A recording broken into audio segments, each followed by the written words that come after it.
was Ryan. Ryan had this huge bruise on his left eye, this big black eye, and he had a cut on his nose, and he was just standing there, not saying anything, not asking any questions, just looking at them. And they looked past Ryan into his house, and they saw there was a woman lying on the couch, which they presumed was his girlfriend Heather, because that was the two people they were coming to look for. And so they turned their attention back to Ryan, and they asked him, what happened to your eye? And Ryan was a little bit cagey. He didn't really give them a straight answer. He basically said, I don't know what happened to my eye. And the police didn't really pry that much, but eventually they determined that Ryan was more or less okay, albeit a little bit strange. And then they said, okay, well, who's the woman who's lying on the couch? Is that Heather? And Ryan again was kind of cagey and a little bit dismissive and said something along the lines of, she's just sleeping. And so the police said to him, look, we're here on a welfare check. Your father sent us. And they shot you in the eye.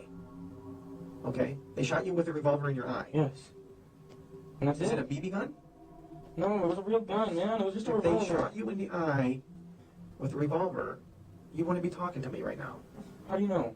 It was most likely you'd be dead. That's what I thought too, man. I really don't know. So you got shot first? Uh-huh. And what happened? Did you fall to the ground? Yeah, I was trying to get up and I couldn't. I don't know. And then she got shot? Mm-hmm. What did you do?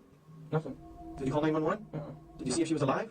She was sleeping still, and that's it. I just let her sleep. She got shot in the side of the face and you let her sleep? Yes. This does not make sense, Ryan. After this exchange, Dalton just goes full bad cop on Ryan, openly accusing him of shooting and killing Heather, and Bring your face closer. Oh, my head hurts. Okay. Yeah, be right back.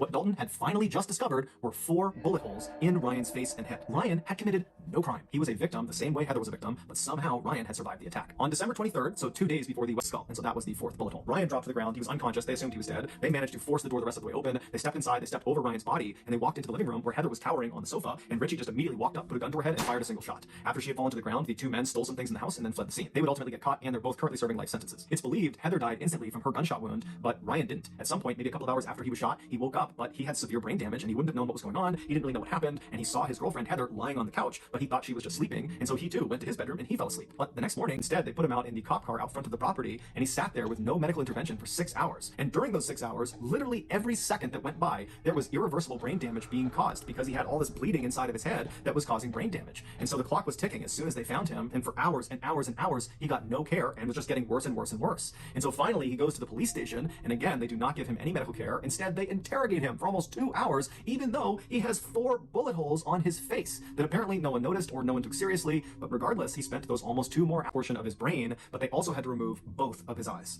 Now, it should be noted that at least one other source says he only had his left eye removed, but regardless, after the surgery, Ryan was no longer independent. He had so much brain damage, he couldn't take care of himself, and so he had to move back in with his parents, who became his full-time caretakers. And then 10 years later, Ryan would die from a seizure that was directly connected to the injuries he sustained from that attack, and it's connected to the lack of care he received in those first critical 8 hours after the police found him. The Phoenix Police Department, after this mishandling of Ryan's case went public, they did an internal investigation, but no one was ever disciplined, at least not publicly.